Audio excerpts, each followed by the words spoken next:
So why are these people on the panel? I think is the next question. Okay, so I'm going to go from.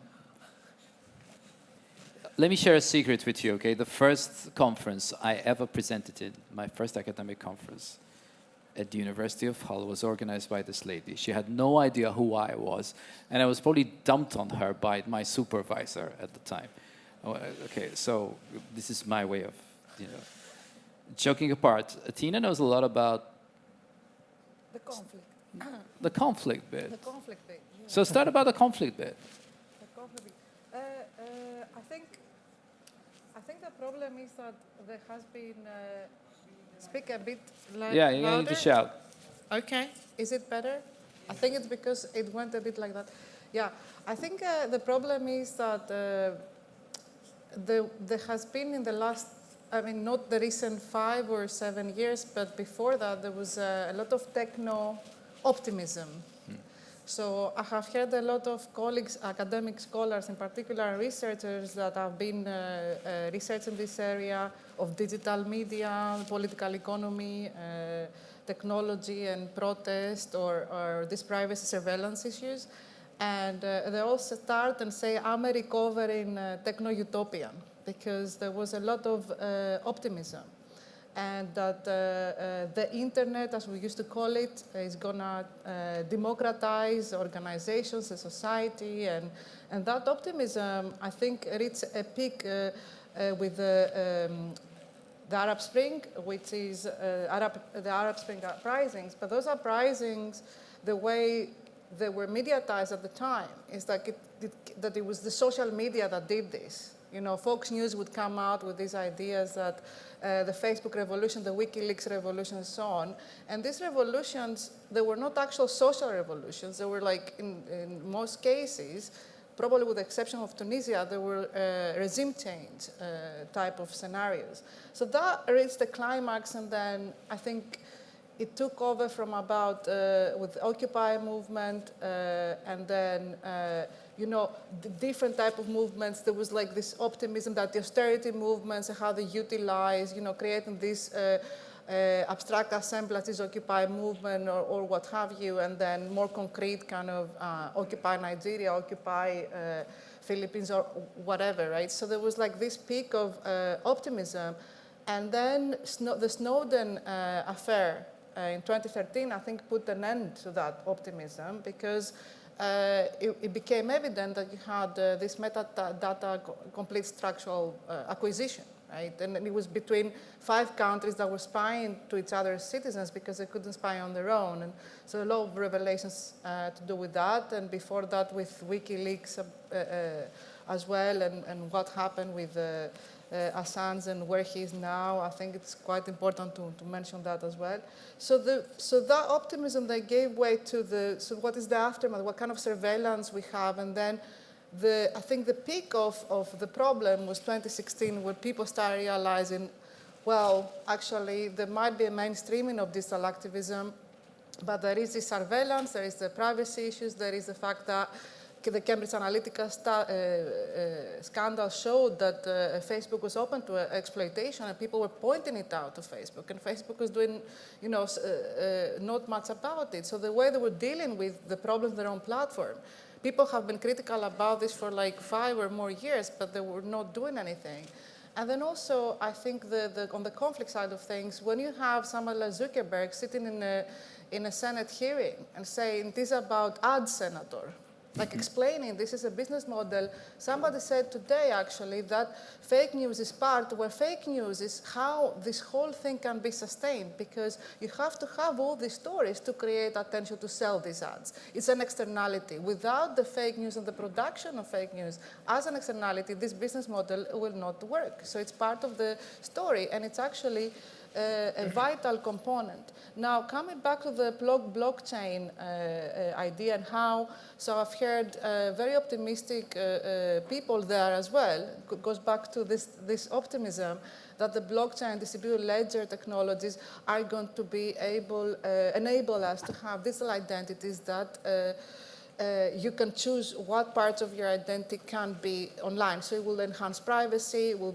bring a new kind of more democratic story. And I think we have to be a bit cautious about some of this because it is about the moral values and political decisions that are made with technology. So it cannot be that the technology now is a DLT and blockchain, and that is going to bring the solution. So taking into account the moral values and the political decisions that go with them, I think is to take into account before we go like, right, this is the solution now, and self-sovereignty is going to be certain because we have distributed ledger technology. And just a caution there because, yeah, I think before we were also very optimistic. So, yeah. We were having a chat about this, us old optimists, no? And I think one of my favorite stories was one of my old teachers, Howard Reingold, who wrote NetSmarts and by the term the virtual community note. And I think Howard, about nearly 2 years ago, suddenly said, I'm done with Facebook, closed all his social media accounts and moved to Patreon. I know Dan did the same thing about 6 months ago, no? And it's really, and you scrambling around trying to figure out, how do I keep in contact with somebody I like? That was one of the issues I had. But I'm also always struggling, and this was a conversation we started up with Michael yesterday about this thing about being optimistic, and now the pendulum swung to the other side. And I think I'm partly to blame because of the blockchain thing, because I think when I saw it happening, so I co-wrote a report for the European Commission called Blockchain Education. We're already signposting this is what we could do. And I guess in our mind, we had this could be Web 3.0, no, addressing all the Tim Berners-Lee things. So I'm just going to throw this out to you guys. So do we have a generational crisis of old men? And okay. Always. Always. And the second thing which is troubling me is this. We really don't want this conference just to be about, Houston, we have a problem. I think we really have to be about what can we do about it, because if we're going to get to the stage that tomorrow evening we'll have 10 things like this is what we think is going on, and 10 bullets, this is what we can do about it, we're going to have to move on a bit. No? So over to you guys. Tell me. Dan. Was that a question? That's a statement, okay? Seeing that you are partly, you and Michael, Philip Schmidt somewhere, were the three other people who got me excited about the blockchain in September 2016. So, Well, I think that on a long enough timeline, I'm an uber optimist. In the near term, I don't think there's any reason to have any sort of celebration about any of this. And I think this is one of the chief characteristics of all technology transformation over time, is that in the near term, you're having to bring your grandest universal values and your most narrow application just to bootstrap your way step by step to some possible future that hopefully net is better than this whole menagerie of other futures. So, not to be dour, but I actually think that it's very boring in the near term. I think it's boring for the old people because we have to start the companies and make payroll, and we have to do simple things that have some demand now to be able to build the open architectures to do the next things over the n number of years. And so, I'm sure that the students would be, not inspired by that message whatsoever. But I think that it's really important that all of that boring near-term old adult world sort of stuff that we have to do to carry the responsibilities that we have to steward this set of materials in this generation, I think we have to have a horizon on that boring work, which is inspiring. So what the students need to be hearing is that we don't need to just get to Mars, we need to be able to terraform it when we get there. That we don't need to just be bitching and moaning about state capitalism, surveilling us. We need to preclude it. Those are engineering feats. Those are civilizational feats. That's the will of a people being brought to bear across, all of the capacities that are required to get to those kinds of outcomes. So this isn't utopianism. This is a kind of recognition that there are trade-off decisions over time, that we don't get to do it all. And we may not be able to get to do any of it because we've created these Rube Goldberg machines that capture attention. And at this point, they're capturing lifetimes of attention. Yes. So my main question isn't one of optimism or pessimism. It's one of optimizing human focus. How is it that we allocate human focus over generations such that we can do things together again? So that's my question for the panel. I'm going to flip you around. We're in a kind of odd thing, isn't it? So Michael seems very far away on the other side. Yeah, we need to get I think closer. you guys have heard enough from me, so that's why I was trying to Yeah. stick out of it here. But okay, Techno Utopianism, very important observation and something to be concerned about. I think it is actually one of the main drivers of the problem that we're in. We let another word that we have been using a lot today, narrative, the Silicon Valley narrative, overrun everything. And the idea that technology could fix everything is, part of the problem, because we let one sector, essentially just as the Silicon Valley mantra thing goes, move fast and break things. The idea was that you would come out the other side with something new, but we've left a lot of broken things in the way.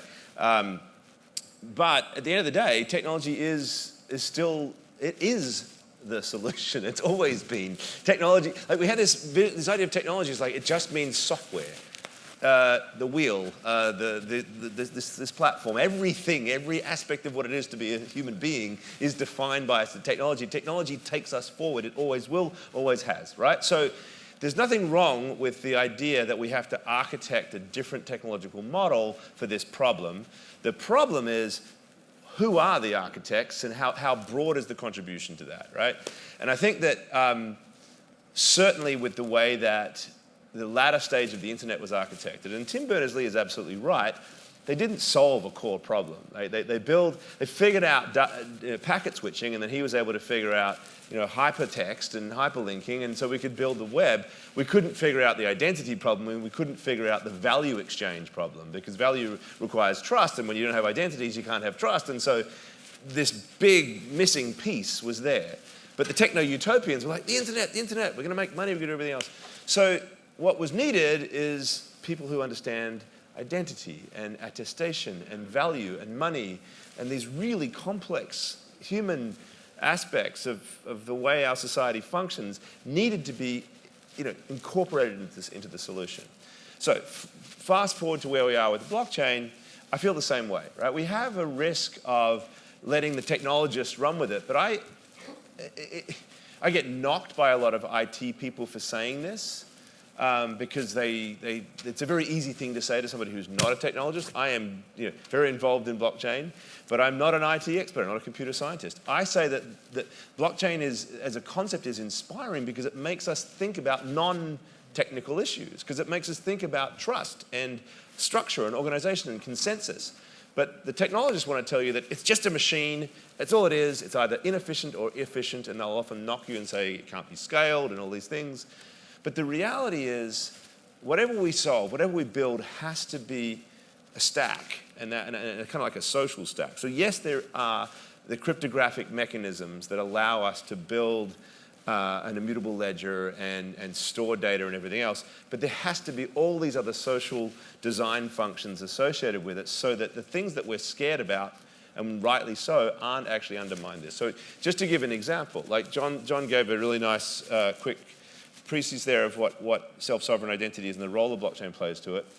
And you mentioned something that I think, and you had two different slides, and so I think where you guys are probably coming from is something that kind of resolves my concern. But the put everything on the blockchain idea, right, for identity, of course, is not really a great idea, because even if it is under a pseudonymous identity, we now know with the power of machine learning and AI and everything else, we'll be able to figure out who you are. So having all of my data on a blockchain is actually a really crazy idea, right? But what people are coming at now is, well, no, the second idea, the Tim Berners-Lee idea, that you have control. It's off the blockchain. It's in my pod. It's in my computer. And what I've got on the blockchain is a mechanism for how I exchange that data with you, right? So people are thinking now about how this isn't a panacea. You've got to fix all these other problems associated with it. But we do have folks running in the EU and elsewhere, just blockchain this and blockchain that, and we'll solve it. It's much more complex than that. And I think that if we start with the problem and we identify the problem and we get as broad a contribution from civil society as possible, and I keep on saying this, is I really think that the solutions lie in forming these alliances to resolve these problems, and we design with all of that in mind, then I think we can build a solution that is not a doomsday machine, that actually does attack what needs to be happened. Because if we just let one group do it, it'll be the biases of and often unintended mistakes get built, but they're biases that go ahead and make these mistakes. So as much input as possible, I think, is the way to do it. And I suppose it's difficult, which might make, to Dan's point, it might be boring, but it really needs to be broad-based. And I think what's interesting is in the case of digital identity, I mean, I'll state. Microphone. I'll state. You need to speak closer. Check. Microphone. Okay. Test 1, 2. Yeah, they're not. Guys, microphone. So, okay, I was about to be really loud there. What I would say with regard to digital identity is that what you've just described is what's occurring in the working groups of the W3C. And as it pertains to verifiable credentials, it's a solved problem. So verifiable credentials is now an official open standard, and all vendors are getting behind it. We anticipate that the DID working group will push that spec in the same direction. So what's wonderful about what's happening right now in the working groups at W3C is that they are so diverse and there is such wide participation. You have to be kind of a sick person to really love sitting through all of this, pedantry. But it's that pedantry that creates that one small thing that is solid, such that you can lever on it. It can be trusted. And so I don't think that we need to leave the audience with any sense that there's hand-wringing when it comes to digital identity or verifiable credentials, because those projects are actually well in hand from a standards point of view. The question becomes how the uptake occurs. And this is where I think there's going to be some strange bedfellows, because we're seeing former enemies starting to come out as the good players. And so Microsoft is fully behind and actively contributing to, with resources, with people, FTEs, these standards, and is putting it at the heart of their kind of global AD strategy. That's how you get these kinds of open architectures to scale. I have a small company. I have 22 people in this company. We have some great customers and users, but if it's up to all the small companies of the world to get this to scale, it's going to take 1,000 years. And so in some sense, we have this obligation to almost force the hand of the monopoly players from the past to be good actors in the space. Now, obviously, Facebook's never going to actually come around. We have to starve that beast. And the question of what Google will end up being like in this space is an open one.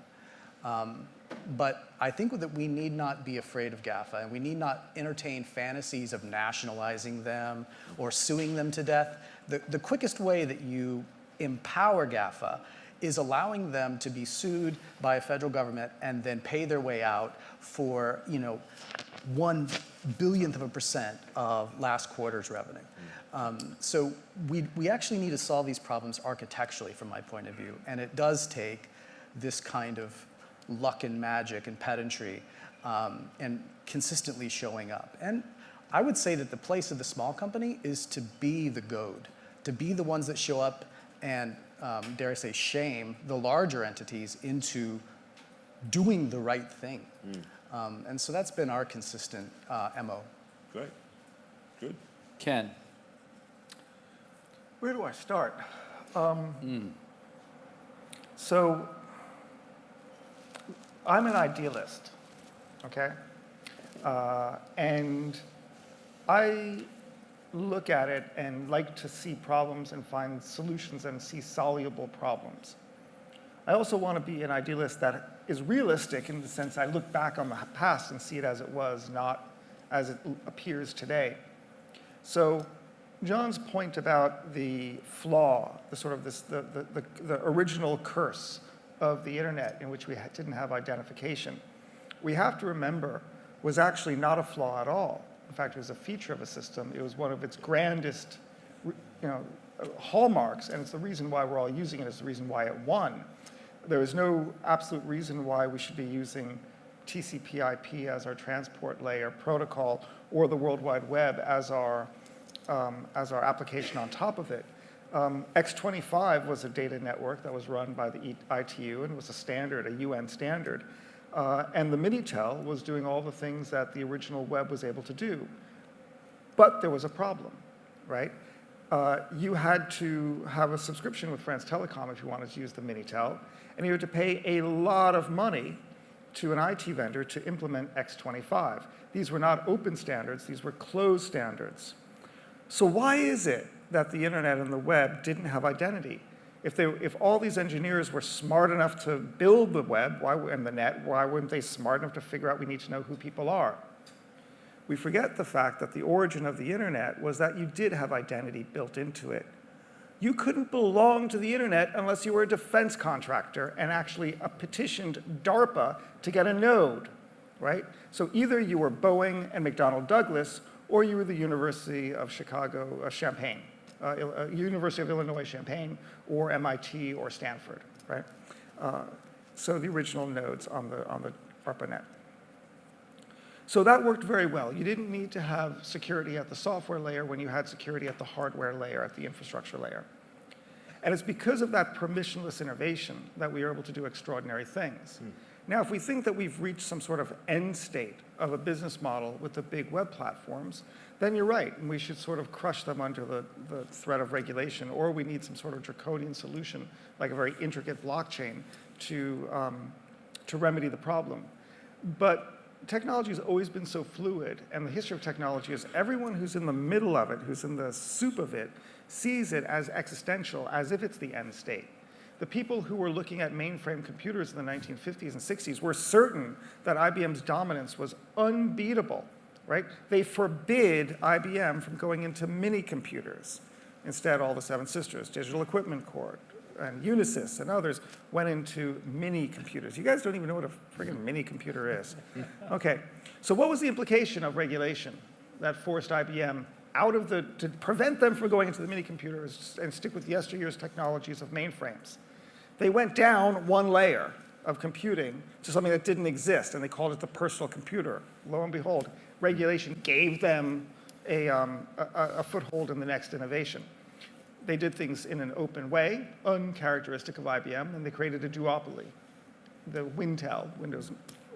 Nevertheless, it looked to people in 1969 that IBM was untouchable. IBM's a joke today, right? It looked to people in 1984, to Harold Green, that AT&T was going to crush the information landscape. AT&T doesn't really exist except in name today, because the company that acquired the name, a Baby Bell, it just looks very different. And the economics are totally different.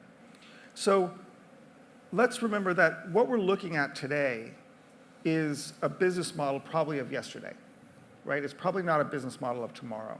People are aware of it. So what would that look like? What would the business model of tomorrow look like?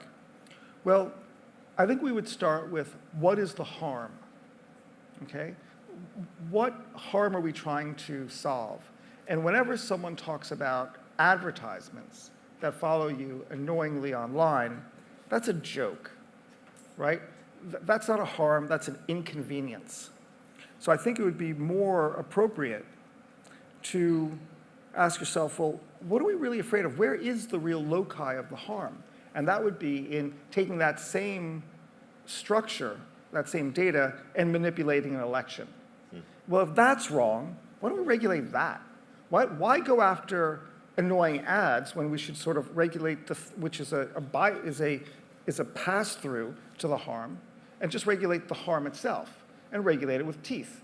So Sarbanes-Oxley was a way of forcing managers under the threat of imprisonment to sign off on their books, their financial records. Why don't we have a Sarbanes-Oxley of data? It sounds great. We'll allow uses that that are not real harms, but we will forbid the real harm, like weaponizing that same data.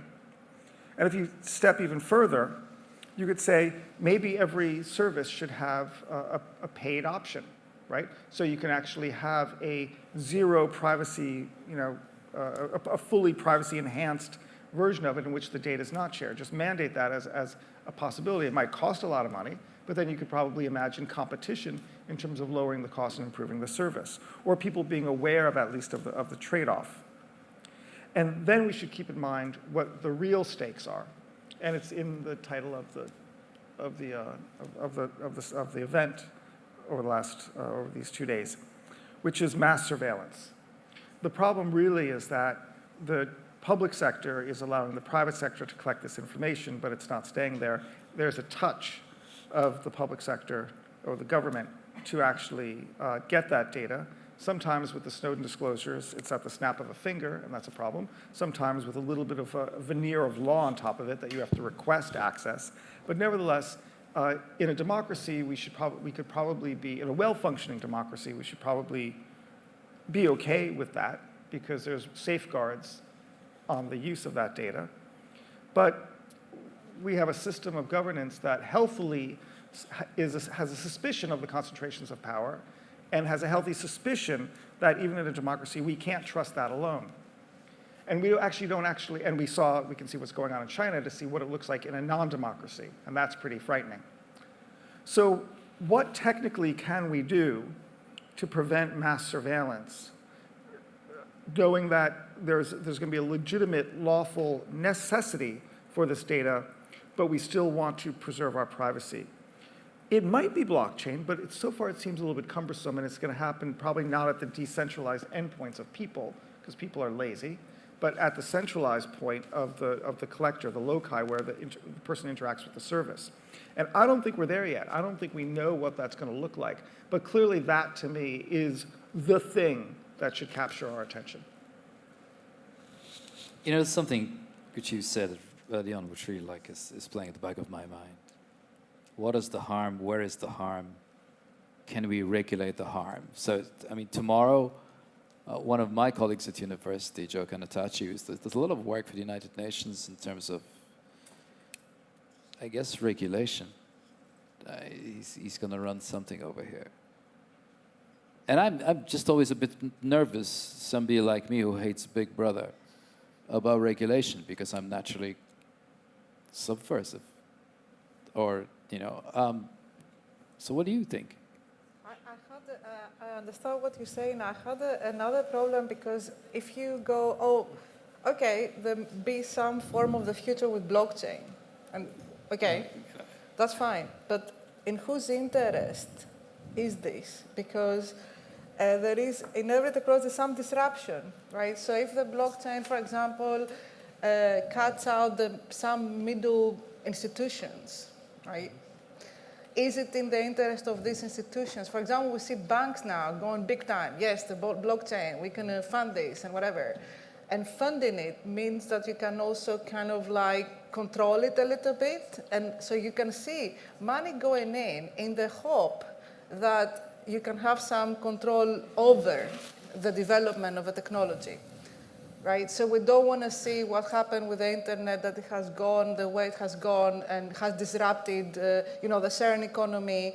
You see Uber, Airbnb disrupting the previous, more hierarchical organizations or proprietary systems, or the open source doing that. So how is this funded, to me, is a very interesting thing, because if you try and look at how it is funded, who are the people that are funding it, and to what end are they funding it, I think it is also a question, because you have this disruption. Who is the blockchain going to be disrupting? Because to me, it looks like it's going to disrupt a triangle. And the triangle is states, corporates, and then also non-profits that are being funded by the other two.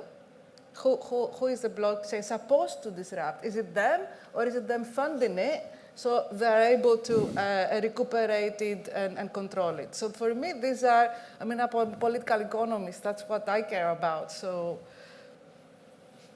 I don't know what your views are on that. So, yeah.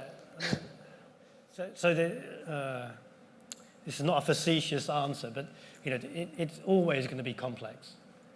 And what I ask people to do when they ask me about blockchains and why bother, or why bother type question, is I ask them just to reflect for a minute about the state of the world today, and I ask them about their money. So where's your money? And I say, well, it's in my bank. Okay, but where is it in your bank? It's digital. Well, how do you access it? Oh, okay, on my app. Okay, so it's in some database, in some organization that you don't know about. There's some manager that you've never met running a few databases in some location, and you've no idea where it is, but you trust that for reputation. Now, with a blockchain, of course, it's only a technology, like any technology, like a wheel or even writing. And it's a technology that gives you more options. So it gives you more options on decentralizing. So we begin to move away from the world where everything is owned by only a few players. And of course, there are many ways that one can use it. And there are many reasons one can use it. So I saw one Dibble cartoon that, I want a blockchain. Or what type of blockchain do you want? I want a purple one. Was the cartoon. So there is a marketing aspect to this as well. But I think what you'll see, it's not, there is no agency in the technology itself. There'll be just different people using it for different purposes. So at one end, you'll have I hope it's not a negative word, the purists. They'll be saying, code is law, every vote is only a machine, it's the community. And that's at one end. At the other end, you will have the big companies using it either just for hype, for marketing, but also just to save them costs. And there'll be different flavors in between. So I don't think there's one answer to that. But I think it being a slightly different technology, as I said earlier, you'll see different flavors of things emerging that you saw before. So we're not all along this tramway to having just one company in the end with all the data. Somebody asked pretty early on, because believe it or not, the Slido thing is still happening. Somebody is still remembering to this. There's one question. We said, Alex, I have a funny feeling that the negativity is doing what negativity does, procreate. There's still one hell of a lot of good in the technologies, right? But I keep on thinking, so do you have to be an optimist to get into progress on these things? Did anything ever get changed by somebody being pessimistic? Somebody wanting to break something? No. The world changes by building things. Yeah. Full stop. Yeah. So there are times where you have to critically engage, obviously. But if you don't have a positive project on the other side of that critique, it's not going to do very much. It may get you some notoriety, sell some books, get you on the speaking circuit, but net for the world, it's done very little. So I think the question is, to your point, what are the winners and losers at the end of it? I think that's part of this whole, uneasiness, dis-ease people have with regard to, being optimistic about blockchain. I think I don't want to be a traditionalist, but I think it's important to remember that blockchain was invented to do one thing, and just verification. That's it. It's not a panacea. It does an extraordinary job at what it does. We agree. And that's all it does. And so if anyone is selling, snake oil in the name of blockchain, they just need to be ignored. And I think that this whole question of who wins and who loses is obviously something that we have to watch play out. But the early indications are, and the intent that Satoshi had in writing the white paper that created the time chain, which became the basis for the blockchain as a concept.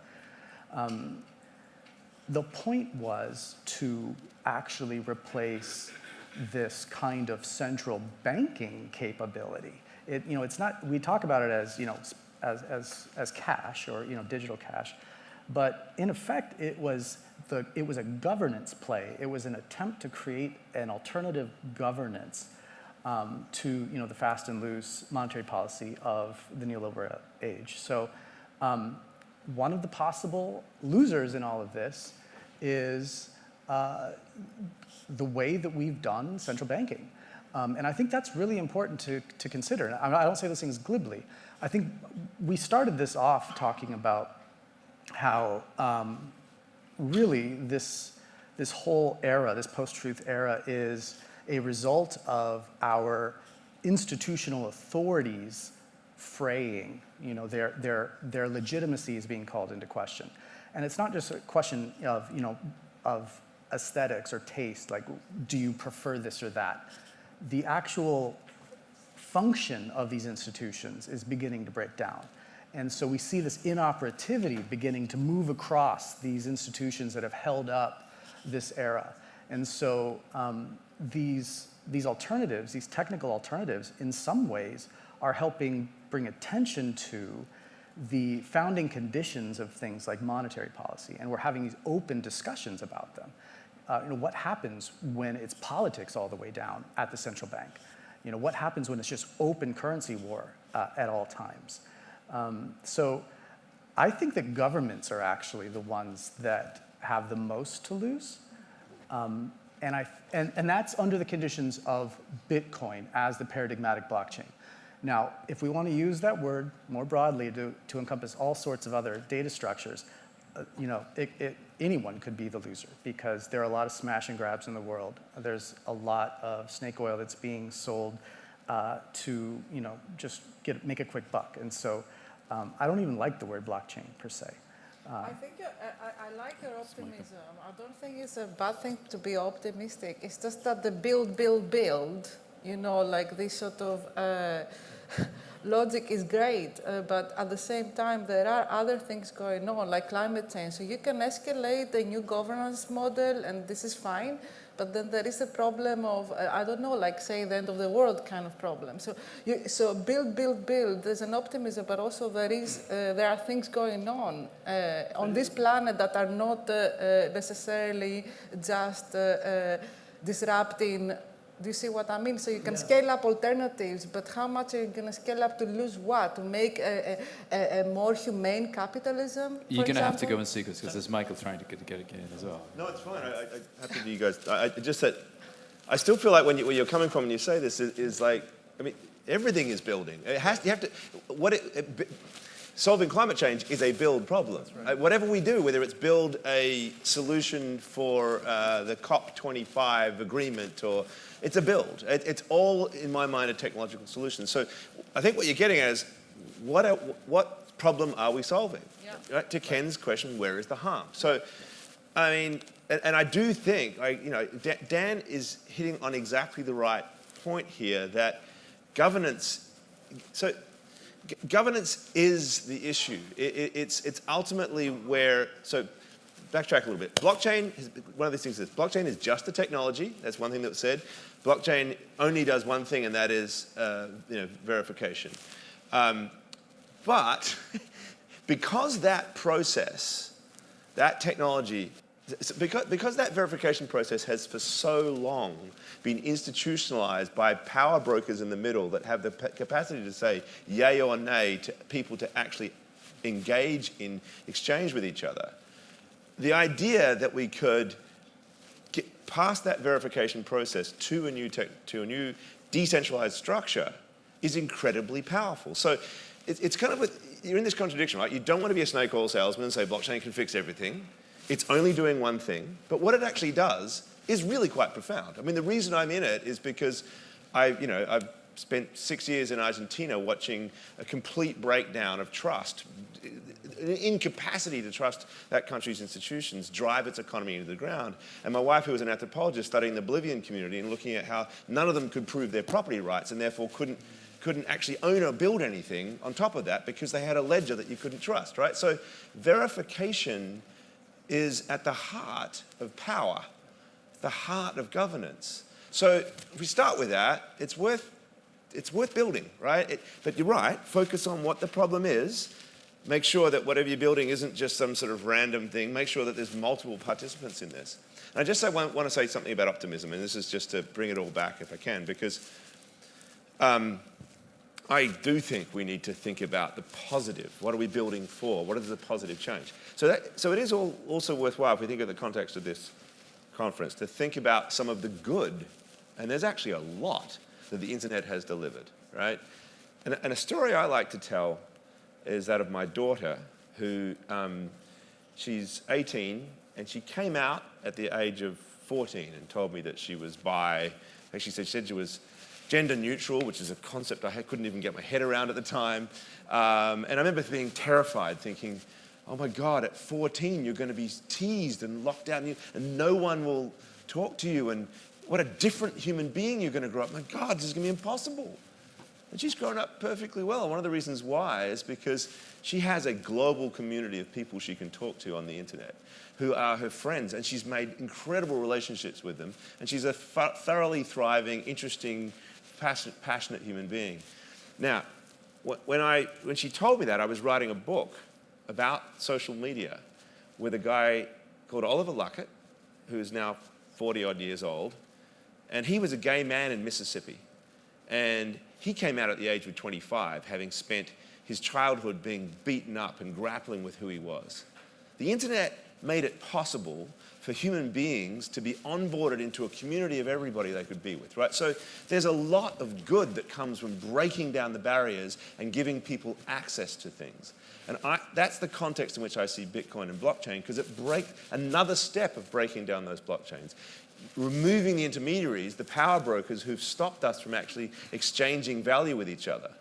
And now we can, that verification process, that decentralized verification, is powerful because it removes that. And we can move another higher layer up, and the 2.2 billion people without bank accounts can access each other and exchange with each other. So, there's a lot of bad that gets done with techno utopians, thinking that not looking at all the second effect problems that get created when you just build without thinking about what you're doing. But the power to change is truly enormous, and the positive part of it is truly there as well. So, that's the way I view all this. John. Yeah, I was going to say what's said before, but less elegantly, more bluntly. But, I'm always a technological evangelist, so I am biased. Just think of the context in which Bitcoin was created. So Bitcoin was computer scientists saying finance is too important to leave to the banking community.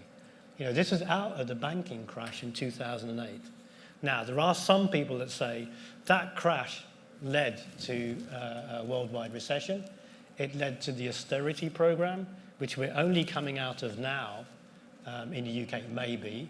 And some people would say it was that austerity that led to this. So the reason why people voted for people like Trump and Brexit was because they felt no connection to the global economy because of the banking. The banks crashed, they all got bailed out for some magical reason I don't understand, but they suffered. So say, okay, given that situation, we're just going to vote for someone else. So to simplify it, blockchain is fixing the problems caused by the banking community in 2008.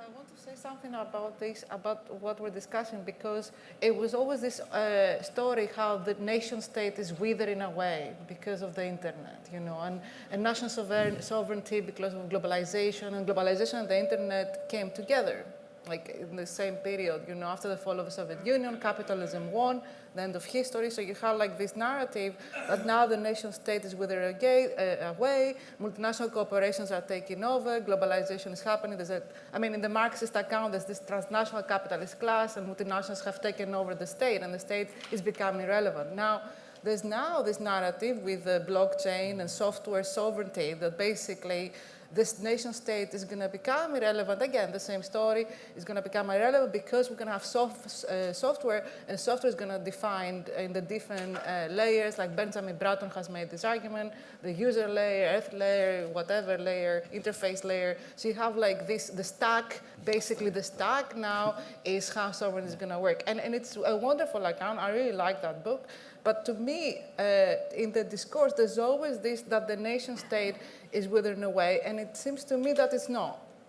I mean, I'm sorry, but if you look at China, if you look at North Korea, if you look at Iran, and actually if you look at countries closer to home and what's happening in terms of many of the things, the fake news, hacking elections, in Brazil, in India, you had WhatsApp, the dark social during the last elections. So to me, it seems that power is not exactly shifting because suddenly we have a distributed led technology that can break down these institutions. I think it is a very big leap to say we're going to finally have a more democratic world because blockchain is going to decentralize governance online.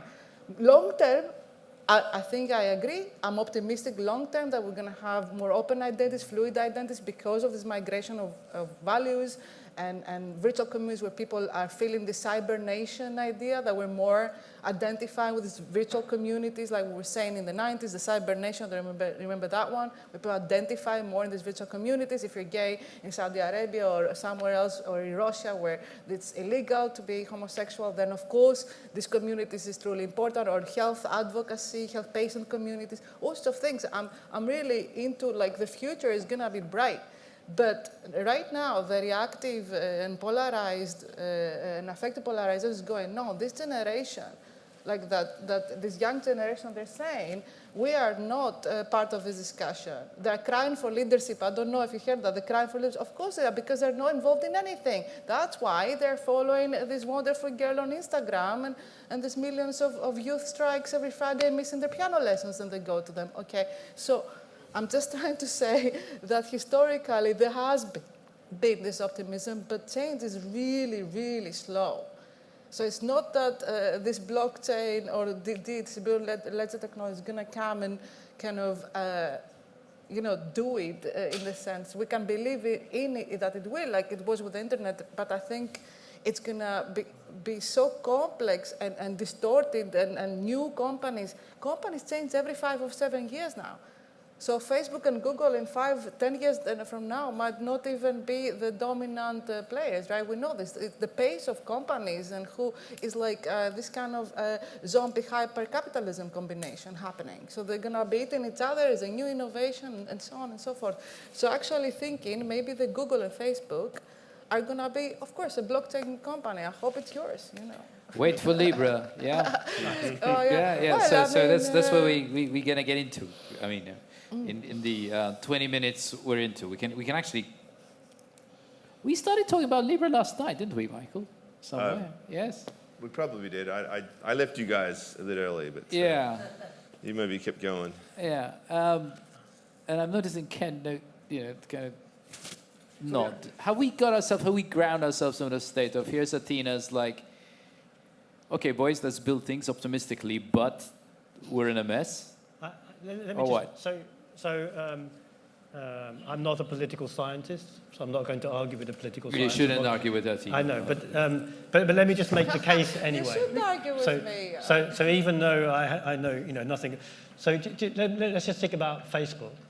So Facebook has over 2 billion regular users, so it's already larger than any country on the planet, and it's launching its own currency, Libra, next year. And I saw some quote. Well, to be clear, it's launching its own wallet to use a currency that it says it doesn't own. But yes, okay, this is the technical point. Sorry. Yes, it will be the consortium and not Facebook. So, there was a quote from someone in MI6, the spy agency for the UK, saying that Facebook knows far more about people than any government knows. I think so. Yeah. So Facebook, that knows your gender and your voting patterns, even if you put no data on there because of your friends. With 2 billion people and its own currency that the consortium controls. Right. So what I would like to do is come back in 2 years and then see, by the definition of a country, let's compare Facebook to country. I'm not saying that you're wrong, I'm just saying it would be nice to do that.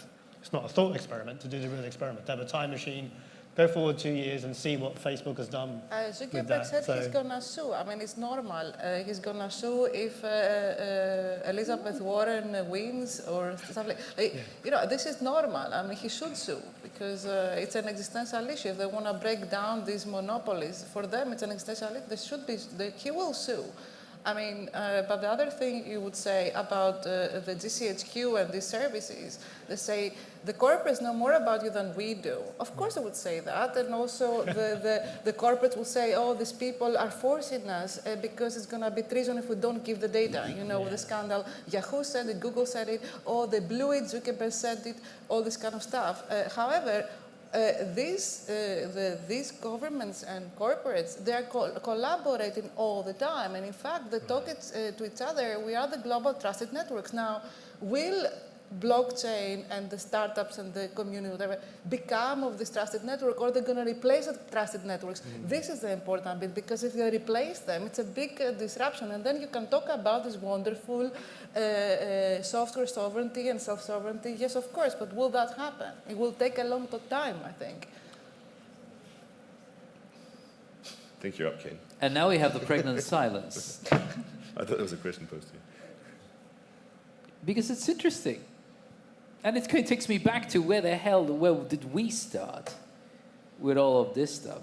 And where are we going to go? I have the issue of time in my mind. Again, when you said the short term and the long term. I'm 58 years old. I'm running out of time, man. Well, about the nation state, the Westphalia system was what, 15, what year was that? The Westphalia agreement, early 1600s, right?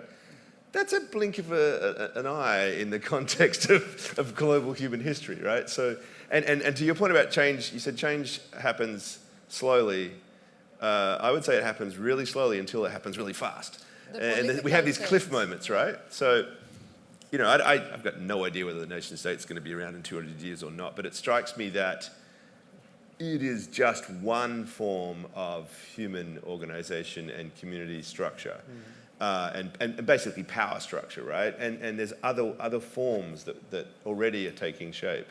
So let's see. I tend to agree with you that it's incredibly strong still, and I think that at the end of the day, watching the way that Libra, to bring it back to the Libra question, is trying to dance around the problem of regulatory controls on it, reminds us that the nation state has enormous power. But we've never seen community money like Bitcoin before. And it's tiny at the moment, but these tools are very powerful. And I think imagining not so much what Libra does, but whether or not this big debate and the state of the global economy, which is dicey, moves people into something like Bitcoin and starts to... I can still imagine we end up in this really rebellious alternative to national money. And then it gets interesting. It gets really interesting. But it's speculation. I don't... Is it true that people were arrested in borders that they were working on blockchain? I mean, I've read some reports that there were actual government attempts to stop Bitcoin or to arrest people or to, not Bitcoin, sorry, blockchain initiatives and so on. I've read reports in the past. I don't know if you know about this or if it's true. And it's a big threat for governments, and that we would agree to. It's also a huge opportunity for governments. It is a huge opportunity, but I mean, it looks like... This really got me thinking, you know. I mean, you realize you run a country here, right? That has always looked at opportunities for, somebody says you can't do something. And we say, yes, we can do it in Malta. It's a casino capitalism here. Well, the online gaming thing in Malta was exactly the same thing 15 years ago, no? When the US and all its wisdom decided to say, you know, we're going to protect our offline casino business. And two countries dived in. Gibraltar, insignificant. Malta, even more insignificant. And from one point of view, this is good, bad technology, right? One point of view, you know how many people are employed in the online gaming sector in Malta? Thousands. It's always meant to be going on. Is it the good industry? Is it the moral industry? We're a Catholic country. We're always... So in a way, I don't know what this has to do with any of this stuff, but sometimes I feel these fissures of morality are also potential for people, for even small countries that have nothing, like this one. we're saying we're not talking about blockchain island this year. Have you noticed, you guys? Some of you guys who know more about Malta, yeah, that was last year's thing. We're no longer a blockchain island. I think we're going to be like, we're interested in the blockchain. It's more AI. It's more like so. Okay. We haven't spent much time talking about the self-sovereignty stuff. Or maybe we should finish with that. What does it mean to you guys? This magic word called self-sovereignty. People have written articles on it, looking at that. Okay, it means different things to all of us. For me, it was being the old hippie I still am. It was empowerment, decentralization, not having Big Brother, all of these things. And I always found that to get something done, even from a government perspective, because I've been involved in this blockchain block search thing, is I had to find something that everybody understood, which was the humble certificate in my case, which is what everybody puts on there. So I'm just wondering, what does it mean to you guys? And is it just the buzzword of 2019? Is there going to be another buzzword? Or is this thing here to stay? So I think maybe that's what we should finish. I mean, Christopher Allen has been, a scholar of this for some time and has a lot of public work on it. So this is not a feeling question. This is a question of does one agree or disagree with the experts in the field? So I mean, self-sovereignty, as I think you had on your slides in a very useful way, it basically just is making the locus of all data the kind of the collaboration between the issuer and the recipient of that data. So there's still this sense in which things are co-owned generally. You can create something. You could be the person who issues something as well as the recipient. But it's pushing data to the edges of a network and leaving it under the stewardship of the person whose data it is. And that's not controversial, and I don't think it's something that people are signing up to be against. So I don't know. It's pretty straightforward from a technical point of view, and the question is just how it rolls out. Because to Ken's point, there's going to be a hybrid future where we have this kind of semi-custodial relationship with certain kinds of vendors that help along the way, bootstrapping our way to something that is more self-sovereign.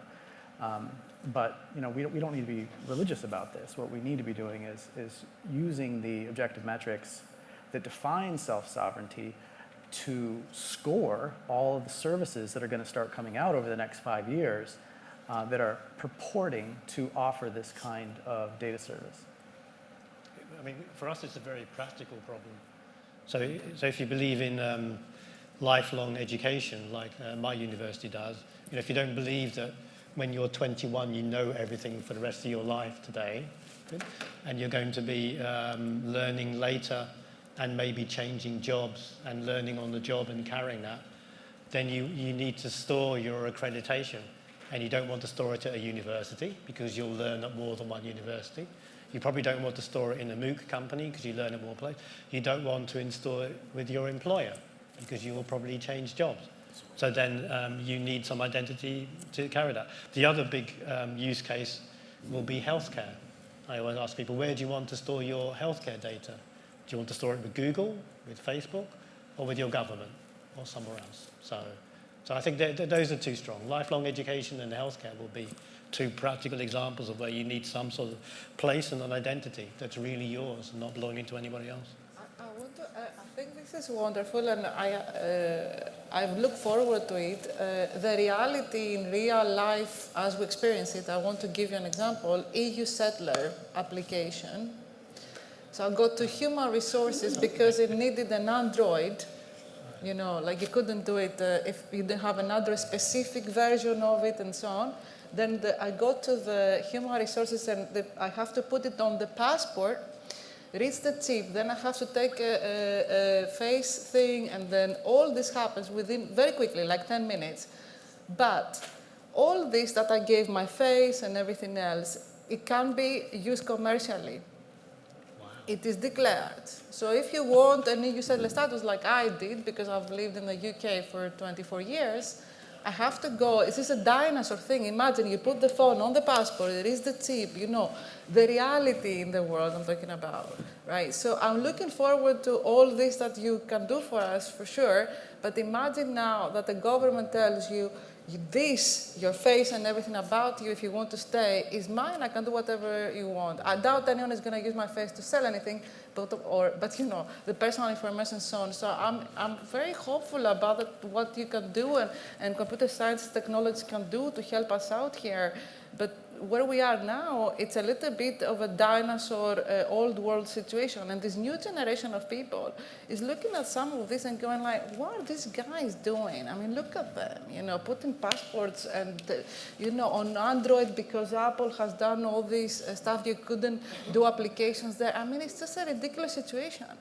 So when you talk about your stuff, it's not easy for a person from that generation to go like, oh, yeah, this guy is a visionary. He has done this and this can be helpful because they live in a reality of this stuff.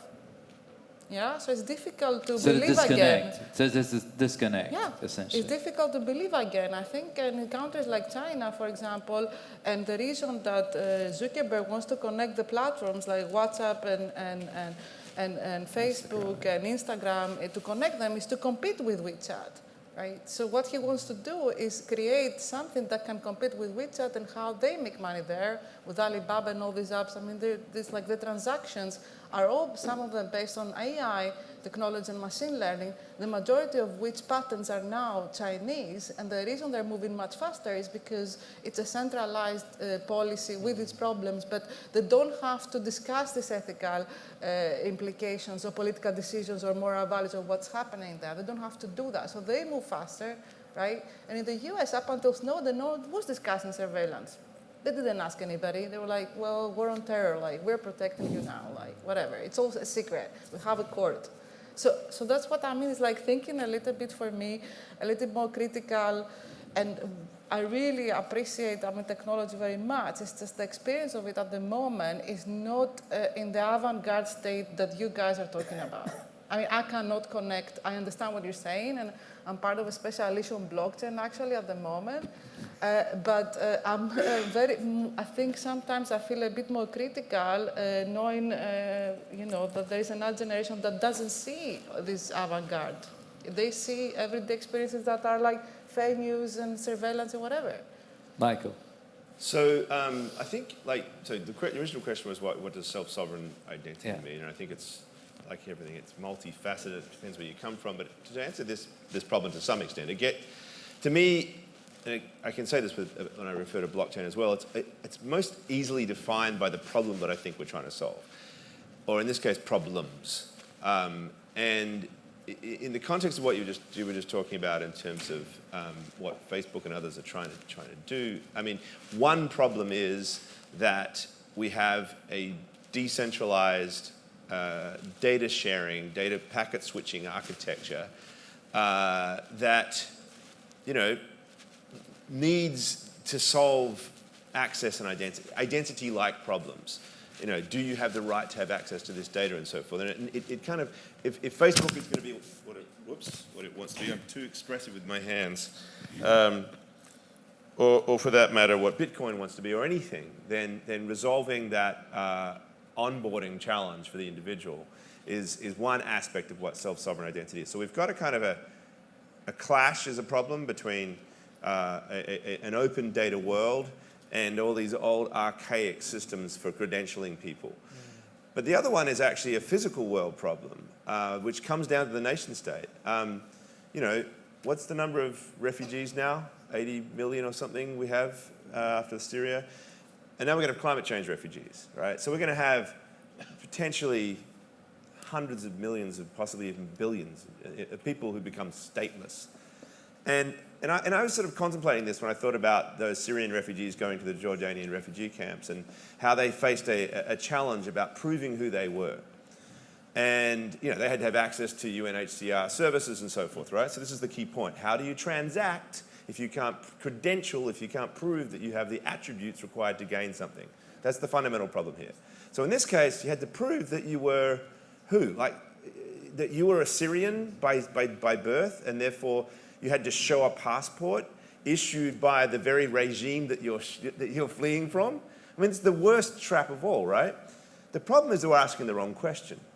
Right? What you really want to ask is the question of, did you reside in Syria?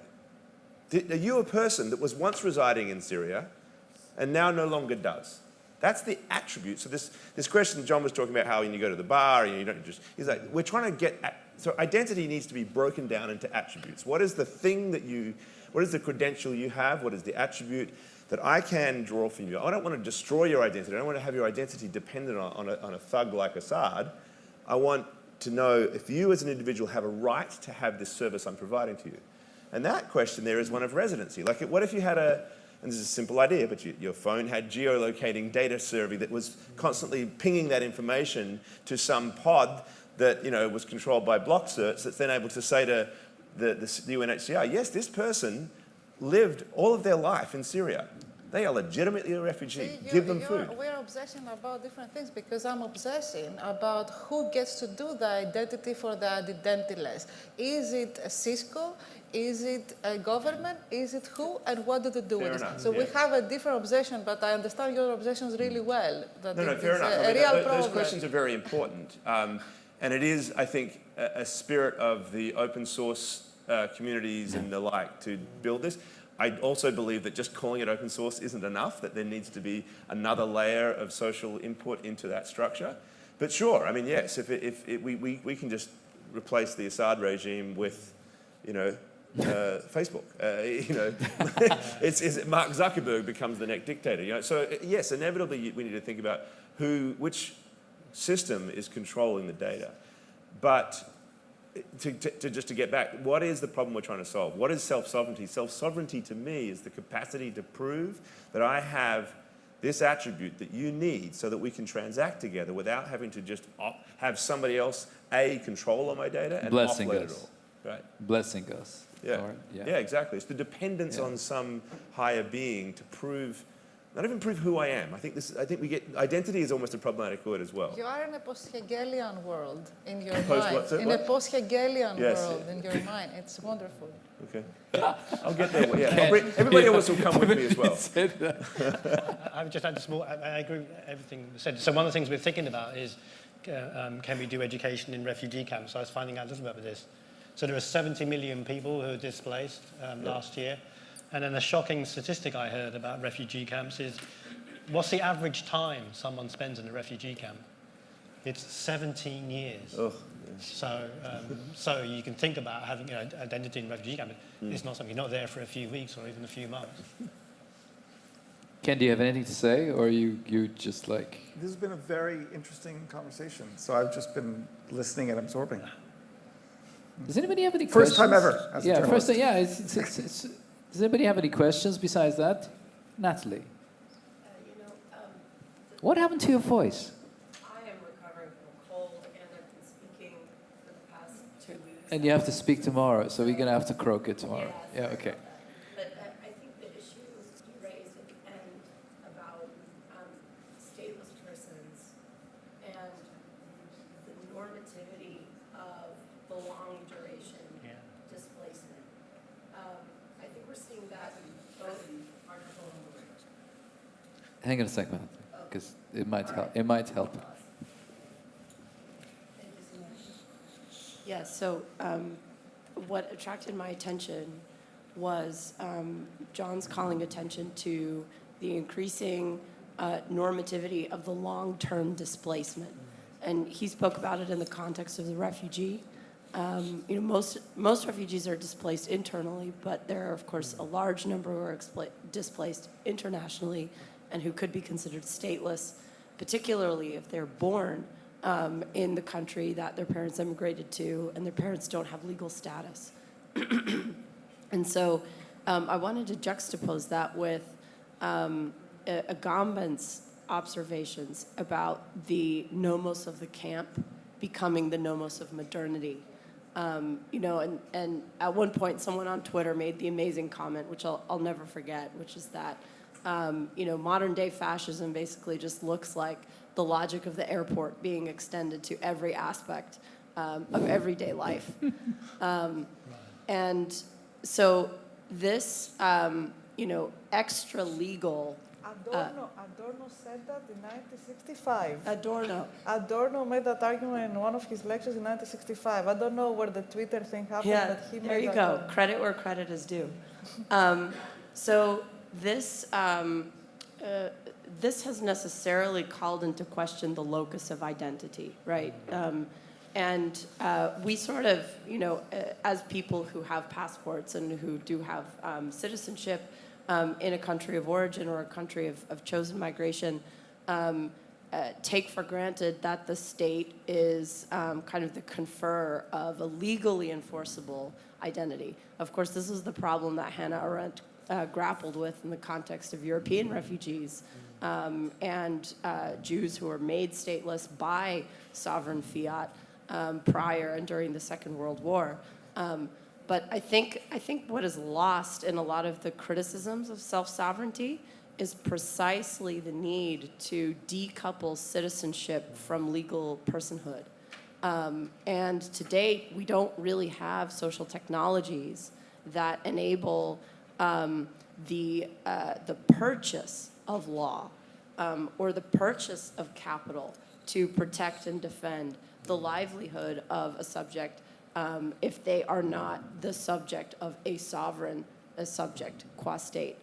So this is a kind of digression, but I wanted to raise it because it raises the stakes of what self-sovereignty means. This isn't just a kind of fad or a being enamored with a particular technology, whether it's blockchain or solid or something else. This is actually a demand. It's saying that the locus of personhood, qua state, is leaky.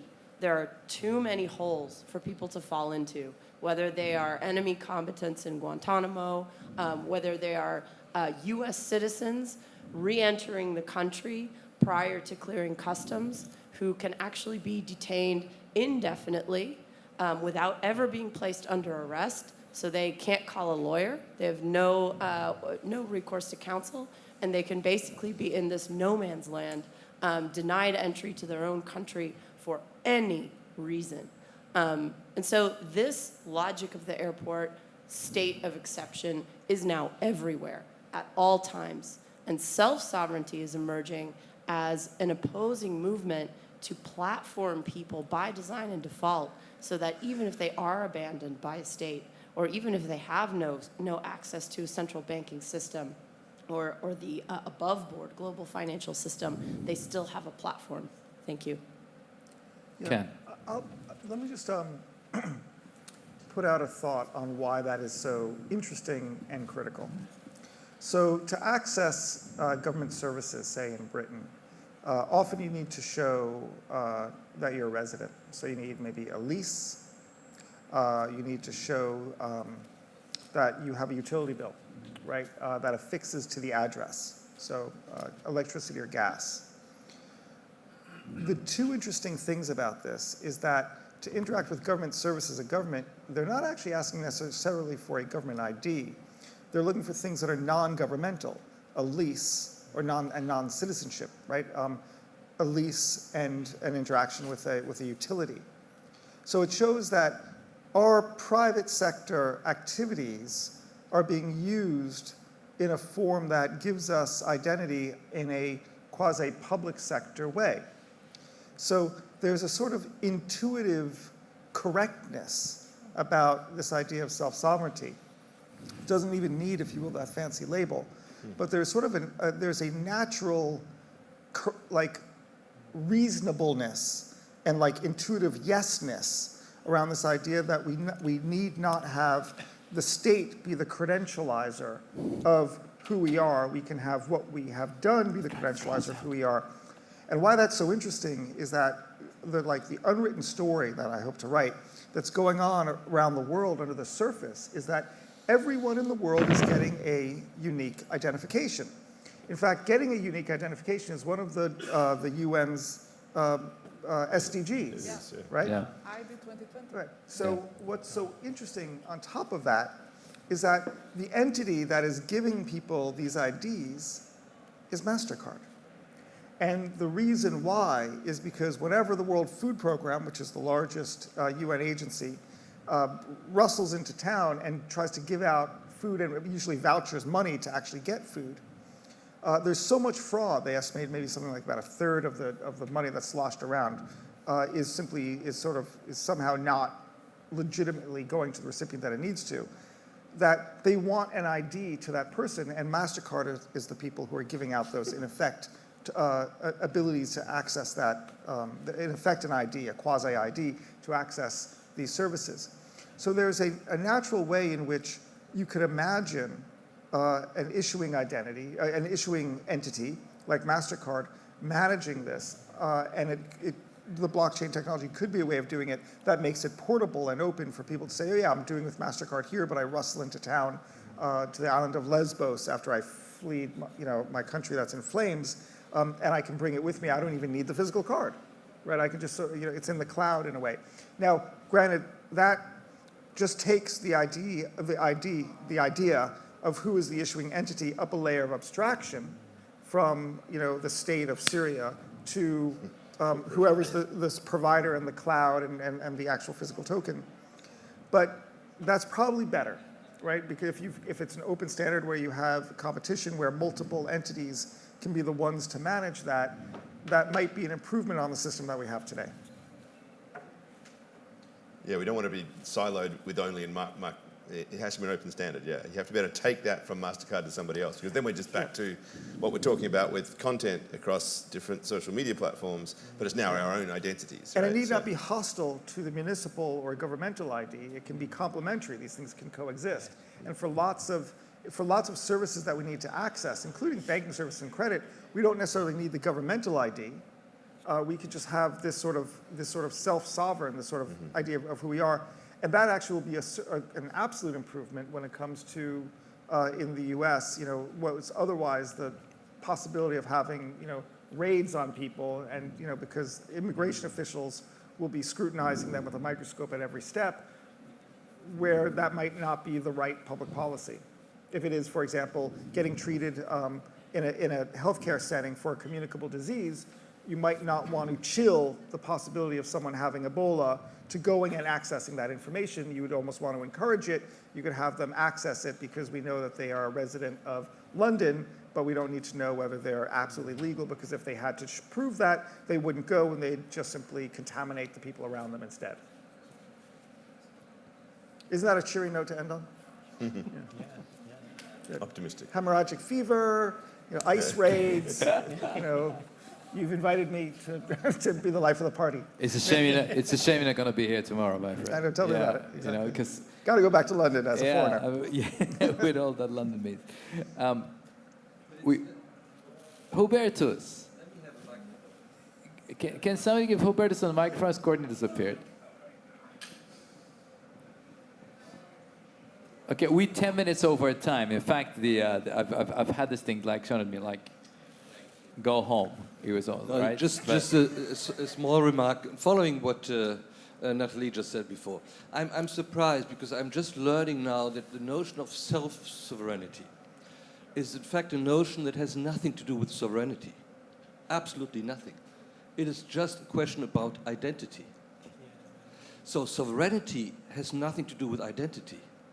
So I'm realizing that slowly the discourse, which is very much linked to, of course, a technological discourse and a history of the technology, is separating from the history of thinking.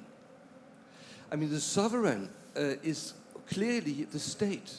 There's no other sovereign than the state. This is since 500 years, 400 years, the fact. And if anybody else than the state wants to be sovereign, you've got to kill him. This is very simple. So you speak now about self-sovereignty. If there's a sovereignty of the human being, then it may be a sovereignty compared to the animal. Although we are not sure if the animal does not have a self. Things are changing. So you are, in fact, narrowing down, and you are leaving the question of the human being completely. You may speak of refugees like being data. It's not about data right now. The refugee who comes out of the water and tries to get out of the water, he doesn't give a shit if has identity or not identity, data or not data. We have to save his or her life. This is the most important. And where he or she comes to is a question that becomes a question of nation, in fact, or state, and it becomes a question, are we, what is happening right now, dividing again? Are we saying, okay, like our Minister of Interior said, we take 1/4 of these people and Malta takes some, whatever? Or are we going a step further and thinking sovereignty of the human thinking, the human mind, and say, well, let us then leave the question of identity and search for a possibility which not global at the first moment, but which dissolves Europe and brings Africa here and brings another thinking which many people have thought of in the 20th century. This is a sovereignty which means to think freedom. So this is what I would consider as sovereign, and not the data, either the taking of the data or the protection of the data. So I just wanted to mention this to know if we can combine the discourse. I understand perfectly blockchain and all this, very good and highly important, I think. But this question of self-sovereignty, which just means that you want to identify identity. But the identity has taken over already with the passport. When the passports were issued in the 19th century, what we call the singularity of the human being. But you know, they weren't issued in the 19th century. Passports are a 20th century invention.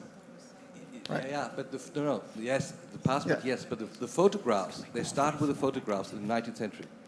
Believe me, but Okay. we can talk about We'll argue later. Anyway, so we're not talking even about singularity, but we're talking about identity. And I think then we should talk about singularity, in fact. Thank you. Thank you. We're gonna close with this, and for me, I'm kind of. I wanted to open. I'm gonna be happily bemused about this, because again, one of the lovely experiments about trying to put in people coming from very different approaches is to also try and find some common language between us, between the language of philosophy, of technology, of journalism, of media, of sheer what are we doing on this planet, okay? So I think we can close here for today. I'm very grateful for all of you guys, for all of your time. Thank you for your patience. We've actually lost a incredible time. And we'll see each other tomorrow, guys, yeah? Okay, thank you very much.